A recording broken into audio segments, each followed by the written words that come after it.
여러분들 뭐 저하고 계속해서 수업을 들을 텐데요. 필요할 거 있으면 항상 연락하시고 하시면 되겠습니다. 그래서 다시 한번 인사드리겠습니다. 반갑습니다.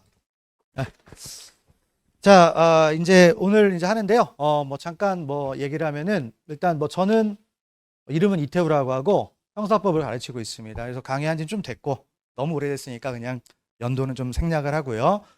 보시는데 아까 잠깐 말씀을 드린 대로 저한테 이제 뭐 궁금한 게 있거나 이러시면은 뭐 대략 아실 거예요. 공개가 돼 있으니까 전화를 하시면 됩니다. 그래서 전화번호 하나 적어 놓으시면 되겠어요. 책에다가 적어 놓으시고 필요할 때마다 문자 같은 거 한 번씩 넣으셔도 좋을 것 같고 하시면 되고요. 그 다음에 저에 대해 또 궁금한 게 있으면은 이제 네이버 카페가 있습니다. 카페에 이제 이태우 형사법인가요? 이렇게 돼 있는데 여기 와서 질문을 하셔도 되고 아니면 학원의 홈페이지 있죠. 학원의 홈페이지에서 이제 또 질문하셔도 됩니다. 그래서 언제든 질문은 환영이니까요.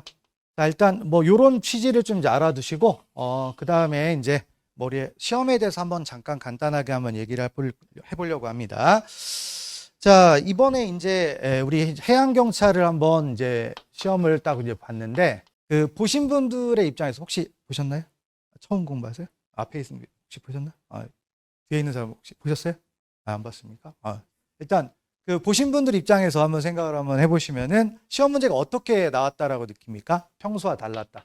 그러니까 이제 뭐 이 얘기인데 취지가 이거예요. 이제 뭐냐면 그러니까 우리가 수험 공부를 하는 데 있어서 먼저 과정을 보는 것도 되게 중요하지만은 결과를 알고 역순으로 한번 찾아가서 공부하면은 공부 방법이 어떻게 될지를 좀 알 수가 있는 거죠. 그래서 자, 이제 기존에 공부를 할 때 어떻게 공부했느냐, 요게 이제 조금 얘기가 되겠는데, 기존에 이제 보통 공부할 때 어떤 거였냐면은, 뭐 저도 이제 몇 년치 문제를 한번 쭉 확인해 보면은, 시험 문제가 있다.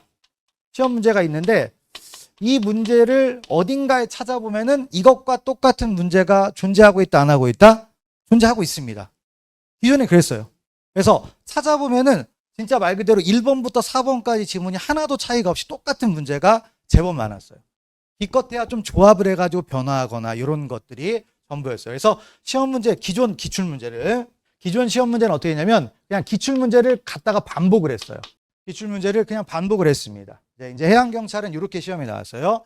자, 그다음 육경 같은 경우는 어떻게 나왔냐면은 육경은 예전부터 기출 문제가 어떻게 나오냐면 조합을 해요.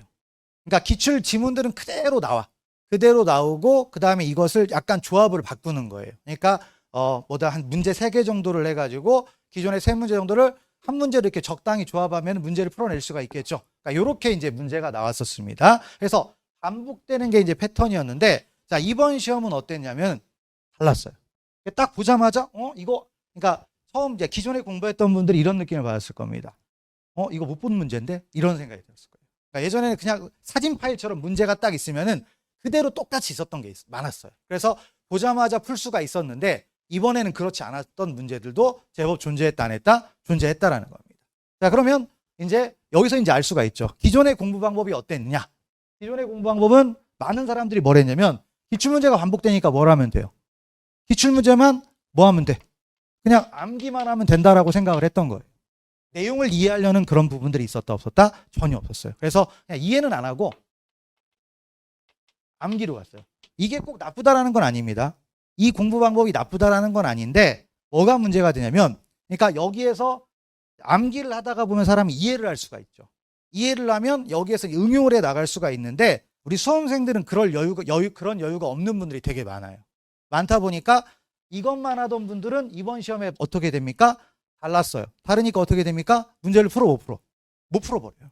못 풀어버리는데 이게 연쇄작용이 일어납니다. 멘털이 무너진다라고 하죠. 그래서 어떻게 돼요? 망했다.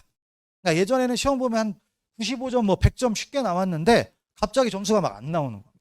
그런 분들이 아마 이번에 많았을 것 같아요. 그러면 자, 이제 우리가 공부를 어떻게 해야 되느냐? 그러니까 기존에는 이렇게 이제 공부하는 게 전부였는데 자, 이제 앞으로는 어떻게 되냐? 조금 바뀌어야 되겠습니까? 안 바뀌어야 되겠습니까? 바뀌어야 되겠죠. 그러니까 시험 패턴이 바뀌면 수험 공부도 바뀌어야 되는 거예요. 근데 이제 바뀐다라고 할 때 처음부터까지 모든 걸 다 바꿔라. 그런 얘기는 아니에요. 그런 얘기는 아니고 차분하게 이제 바꿔나가면 좋은 건데 근데 여기서 이제 뭘 생각할 수가 있냐면 자, 달라졌다라고 했잖아요. 근데 달라졌는데 뭐가 달라졌느냐? 자꾸 이해하는 문제를 냅니다. 그러니까 뭔가를 이해하는 문제를 내요. 그러니까 이해한다고 해서 거창한 얘기가 아닙니다. 이해하는 게 뭐냐면 개념 문제를 내는 거예요. 개념 문제. 그러니까 예전에는 그냥 판례 단편적으로 몇 개 딱 써놓고 다음 중 틀린 거 이거 고르라는 거예요. 그러면 판례 몇 개 외우고 있으면 풀어집니까? 안 풀어집니까? 풀어질 수가 있죠.